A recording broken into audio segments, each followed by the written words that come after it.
మీరు మీరు నేను మనందరం కార్యకర్తలుగా మనందరం చేయాల్సింది ఒకటే పని. ఎందుకంటే అధికారం కోసం ఇంకో దానికోసమో కాదు. సరే కేసీఆర్ గారు మళ్ళీ గెలిస్తే ముఖ్యమంత్రి అవుతారు. ఆయన ఇప్పటికే 10 ఏళ్ళు ముఖ్యమంత్రి చేసిండు. ఆయనకేం కొత్త పదవి కాదు, ఆయనకేం కొత్త పదవి రాదు. కానీ పాడైపోతున్న తెలంగాణ, కష్టపడి తెచ్చుకున్న తెలంగాణలో ఇలా ఈ దుర్మార్గులు చేస్తున్న నిర్వాకం, ఈ దుర్మార్గుల ప్రవర్తన వల్ల మళ్ళొక్కసారి 10-15 ఏళ్ళు వెనుకపోయే పరిస్థితి ఉన్నది. అందుకే మళ్ళీ తెలంగాణను పట్టాలెక్కియాలంటే ఒకటే ఒక్కటి మన ముంగటున్నది, అది కేసీఆర్ గారి నాయకత్వమే తప్ప ఇంకోటి కానే కాదు. అందుకే కార్యకర్తలుగా మీరు నేను అందరం కలిసి పనిచేద్దాం. ఏమేం పాడైపోయింది అని మీరు అడగచ్చు. ఒక్కటే మాట నేను అడుగుతా ఉన్నా, మీరు చెప్పండి నాకు. పరిగిలో మీ వికారాబాద్ జిల్లాలో కేసీఆర్ ఉన్నప్పుడు భూముల ధరలు ఎట్లున్నాయి, ఇవాళ ఎట్లున్నాయి? పెరిగినాయా తగ్గినాయా? బాగా పెరిగినాయని మీ దగ్గర?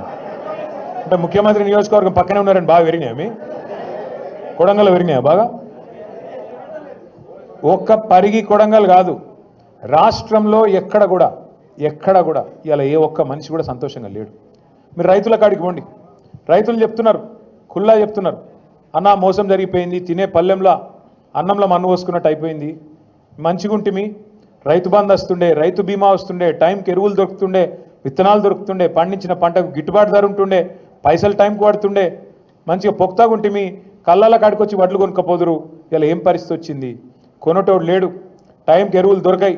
మళ్ళీ ఇప్పుడైతే మల్లేష్ గారు చెప్పినట్టు చెప్పులు లైన్లో చెప్పులు పెట్టుకొని ఇవాళ మళ్ళొకసారి ఆధార్ కార్డులు పెట్టి ఆధార్ కార్డు ఎగిరిపోకుండా దాని మీద బండ పెట్టి ఇంత కథ చేసే పరిస్థితి మళ్ళీ వచ్చింది. ఆనాటి రోజులు తెస్తారంటే నిజంగానే తెచ్చిండన్న వీడు, ఇదివరకు అప్పుడు ఎట్లున్నానో మళ్ళీ అదే రోజు వచ్చింది అని ఇలా రైతులు మొత్తుకుంటా ఉన్నారు.